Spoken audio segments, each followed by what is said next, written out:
Assalamualaikum warahmatullahi wabarakatuh. Nama saya Muhammad Irham Nafal dari kelas 12 IPS 1, absen 25, kelompok 7, materi perkembangan ilmu pengetahuan dan teknologi di Indonesia. A. Perkembangan ilmu pengetahuan dan teknologi dalam era globalisasi. 1. Pengertian ilmu pengetahuan dan teknologi. Iptek. Teknologi berasal di bahasa Yunani tekna yang berarti pekerjaan dan logos berarti suatu studi peralatan, prosedur, dan metode yang digunakan dari berbagai cabang industri. Menurut Prayitni, teknologi adalah seluruh perangkat ide, metode, teknik, benda-benda material yang digunakan dalam waktu dan tempat tertentu untuk memenuhi kebutuhan manusia. 2. Perkembangan ilmu pengetahuan dan teknologi. A. Zaman pra-Yunani kuno, abad ke-15 sampai 7 sebelum Masehi. Pada abad ke-15 sampai 7 sebelum Masehi, manusia telah menemukan besi, tembaga, dan perak untuk berbagai peralatan.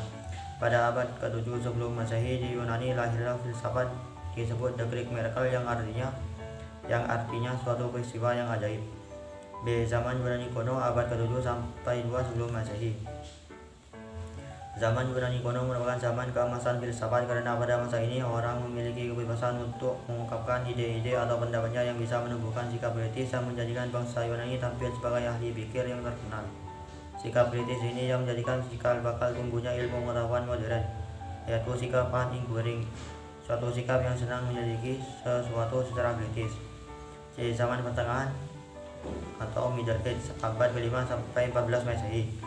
Semboyan yang berlaku bagi ilmu pada masa itu adalah ancient theology yang artinya abdi negara, abdi agama. Adapun 3 bidang sumbangan sarjana Islam adalah menerjemahkan peninggalan bangsa Yunani dan menyebarluaskannya sedemikian rupa sehingga dapat dikenal dunia barat, memperluas pengamatan dalam lapangan ilmu kedokteran, obat-obatan, astronomi, ilmu kimia, ilmu bumi, dan ilmu tumbuh-tumbuhan, serta menegaskan sistem desimal dan dasar-dasar aljabar.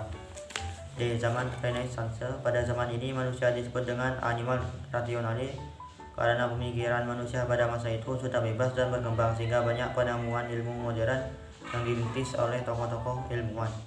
1. Roger Bacon 1214 sampai 1294, Copernicus 1473 sampai 1543, Tycho 1546 sampai 1601, 4. Johannes Kepler 1571 sampai 1630, 5. Galileo Galilei 1564 sampai 1642.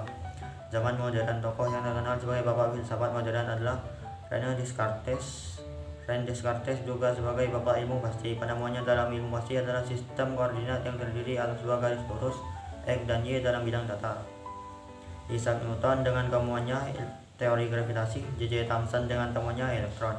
Zaman kontemporer. Zaman kontemporer identik dengan rekonstruksi, dekonstruksi, dan inovasi-inovasi teknologi dalam berbagai bidang. B. Perkembangan ilmu pengetahuan dan teknologi di Indonesia. 1. Masa kolonialisme dan imperialisme. Dalam hal ilmu perbintangan di Bandung didirikan pula tempat observasi yang didirikan Van der Bosch. 2. Masa pendudukan Jepang. Pada masa pendudukan Jepang dalam bidang informasi, pasukan Jepang sepenuhnya mengendalikan media komunikasi massa seperti surat kabar, majalah, kantor berita, radio, dan film. Penyelenggaraan radio ditangani oleh Hosokazi Kyoku. Pada masa ini juga dilakukan pembangunan jalur kereta api antara Bayah sampai Cikarang, Banten sepanjang 83 km. Kemudian dilakukan pembangunan jalur Muaro sampai Pekanbaru sepanjang 22 km. 3. Masa proklamasi sampai reformasi. Pada awal tahun 1970-an, kemajuan ilmu pengetahuan dan teknologi mengalami peningkatan yang didukung pemerintah karena faktor-faktor pengembangan ekonomi, perluasan pertanian, dan perubahan sosial budaya. Pada tanggal 6 Maret 1962 dibentuk DORENAS, Departemen Urusan Riset Nasional, yang kemudian berganti nama menjadi Departemen Riset Nasional (DRN), yang bertugas merumuskan, mengamati, mengarahkan, dan mengendalikan kegiatan riset dan teknologi di Indonesia. Pada awal kemerdekaan, perkembangan ilmu pengetahuan dan teknologi yang paling terlihat adalah bidang informasi. Contohnya radio. Pada waktu itu radio berperan menyebarkan berita proklamasi kemerdekaan. A. Perkembangan teknologi informasi dan komunikasi. 1. Teknologi luar angkasa satelit.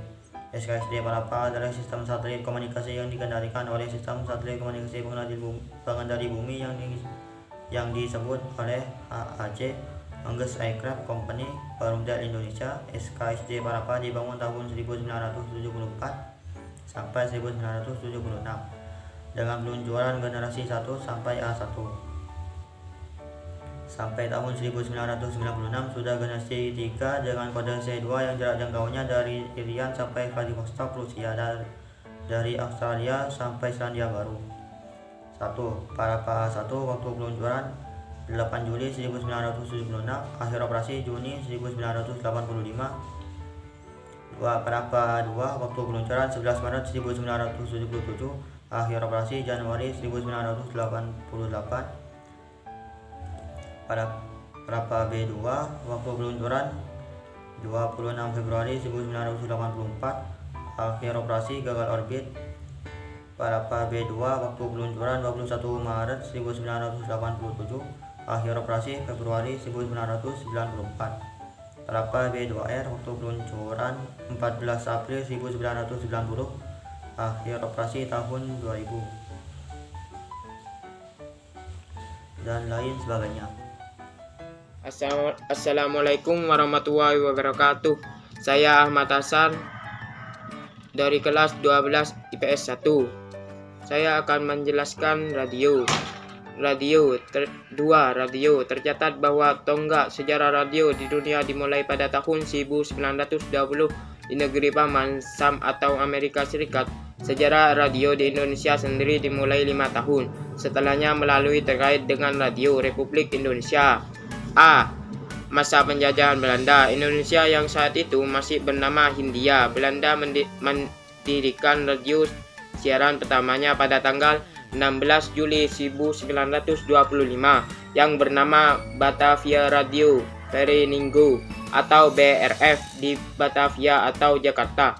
Selama masa penjajah Belanda, stasiun radio yang beroperasi adalah milik swasta.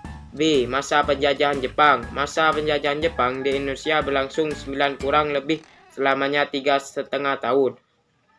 Pada masa itu, pemerintahan menguasai semua radio siaran swasta yang ada. Berbagai program siaran diarahkan untuk membentuk propaganda Perang Asia Timur Raya.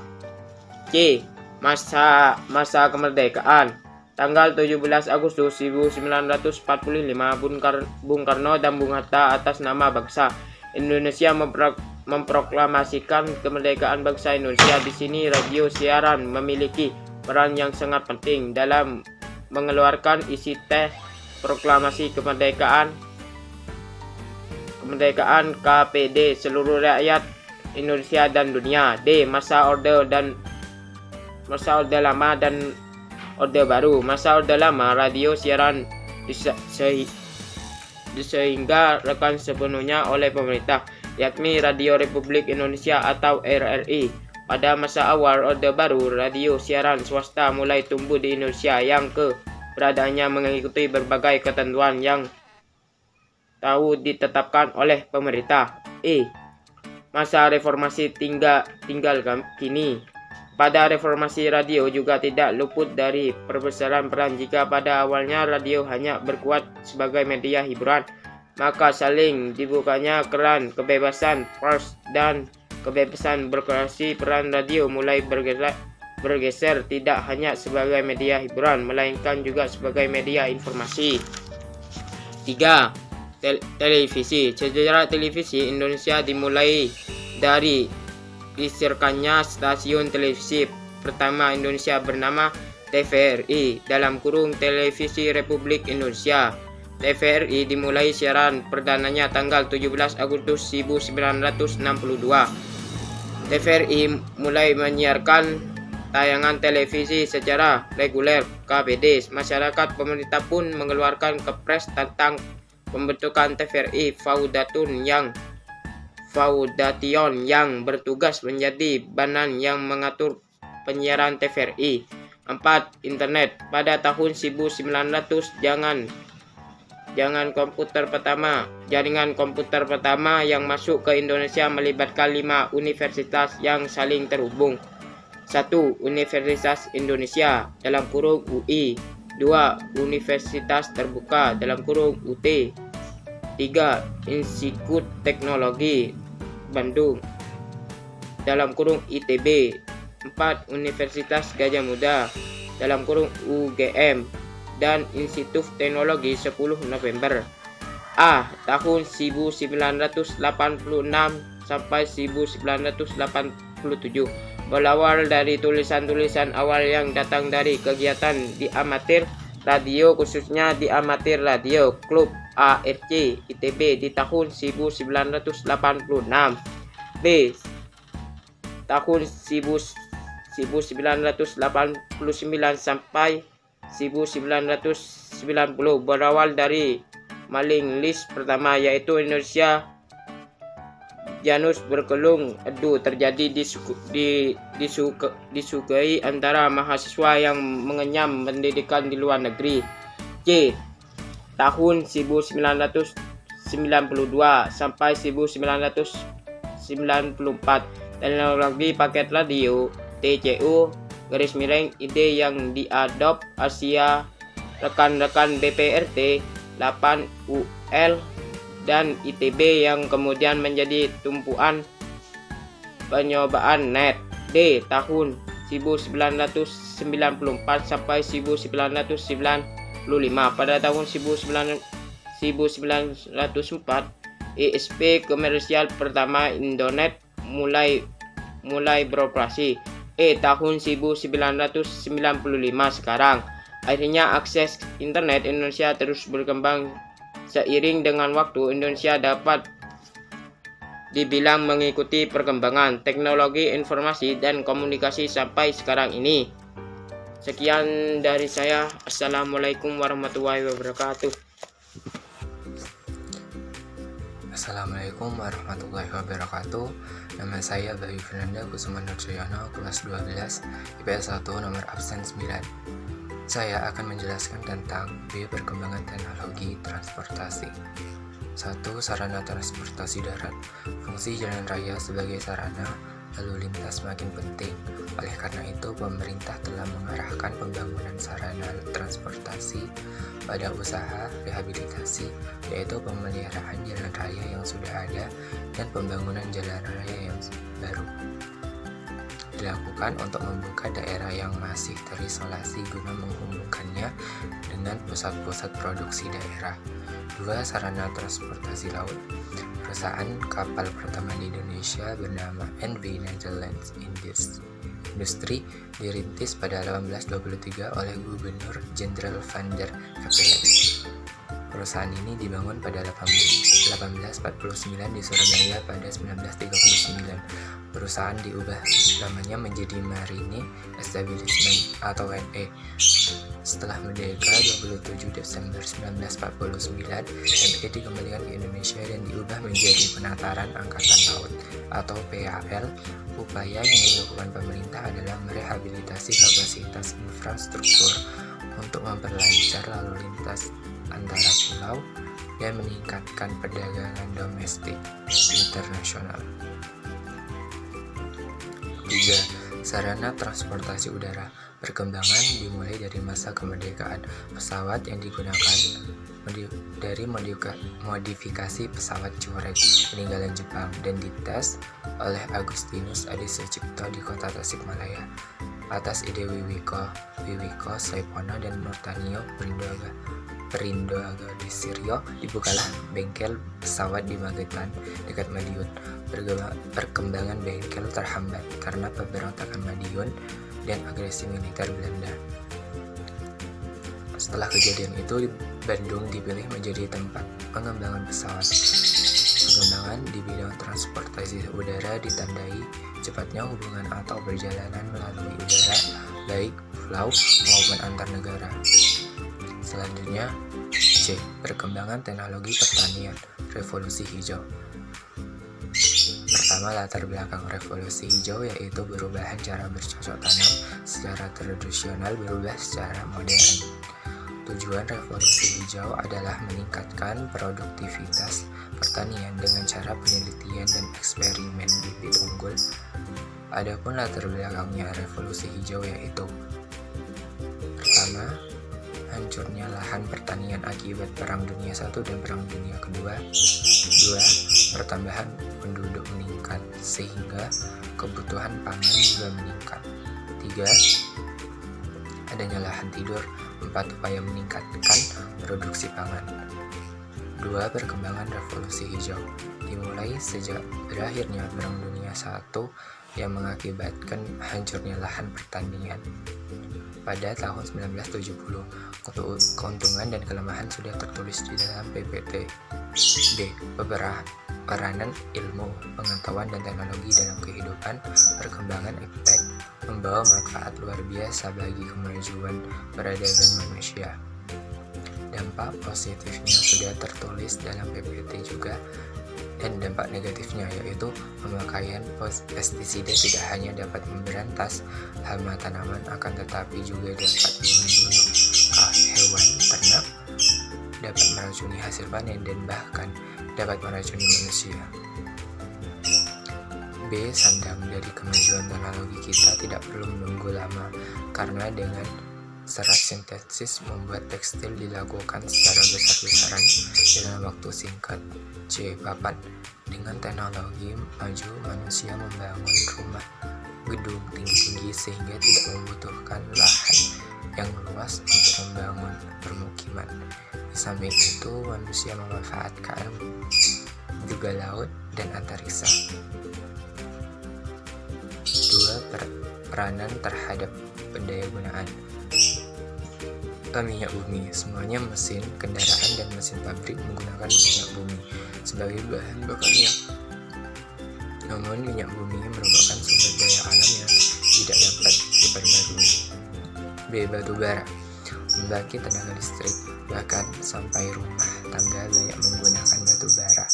Meski sedikit demi sedikit tergeser oleh minyak bumi, namun dengan adanya kemajuan teknologi menyebabkan bahan tersebut dapat didaur ulang. C. Air merupakan sumber daya alam yang dapat diperbarui, artinya setelah dipakai dapat dibersihkan kembali. Namun, karena ulah manusia, air semakin lama semakin menurun jumlahnya dan kualitasnya. D. Hutan dan hewan. Peran hewan merupakan sumber daya yang dapat diperbarui, tetapi teknologi modern justru mengakibatkan sumber daya tersebut tidak diperbarui lagi. Assalamualaikum warahmatullahi wabarakatuh. Saya akan menjelaskan tentang perkembangan iptek Indonesia terhadap hidup manusia. Yang pertama, teknologi informasi dan komunikasi. Teknologi dan informasi telah dimanfaatkan oleh semua bidang dan sangat menguntungkan bagi umat manusia. Tapi mempunyai dua dampak, yaitu dampak positif dan negatif. Pertama, dampak positif. Dampak positif dari iptek yaitu pertama, dalam bidang pendidikan. Bidang pendidikan yang terus mengalami perkembangan, misalnya di setiap sekolah yang banyak memiliki lab komputer yang tentu saja berhubungan dengan informasi dan komunikasi. Yang kedua, bidang ekonomi. Dalam bidang ini TIK juga memiliki peran penting, itu sebagai layanan e-commerce atau perdagangan elektronik.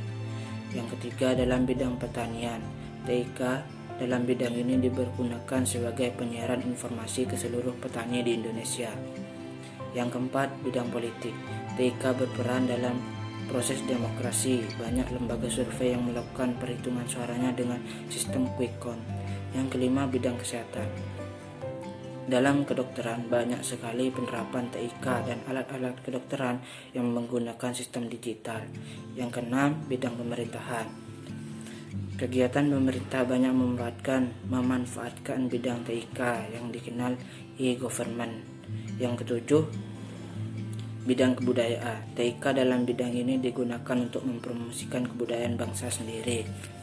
Yang kedelapan, bidang tenaga kerja. TIK digunakan dalam penyediaan informasi pekerjaan bagi yang membutuhkan. Yang kedua, dampak negatif TIK. Dampak ini disebabkan oleh penyalahgunaan teknologi dan informasi. Dampak ini dapat menimbulkan cybercrime atau kejahatan kriminal. Yang kedua, transportasi. Dampak diterapkan ilmu pengetahuan alam dan teknologi modern. Orang dapat membuat sarana transportasi dan memudahkan umat manusia, tapi dampak negatif yang ditimbulkan atas kemajuan tersebut yaitu timbulnya pencemaran udara, kebisingan, dan lain-lain. Yang ketiga, kesehatan. Dampak positifnya meningkatkan ilmu fasilitas di bidang kedokteran, memberantas penyakit menular. Dampak negatifnya timbulnya penyakit kanker yang dianggap berasal dari kemajuan iptek, timbulnya penyakit AIDS karena salah gaya hidup. Dampak iptek terhadap sosial budaya. Akibat dari kemajuan iptek memiliki dampak positif di bidang ini. Contohnya meningkatkan rasa percaya diri, kompetisi yang tajam dalam berbidang aspek dalam kehidupan.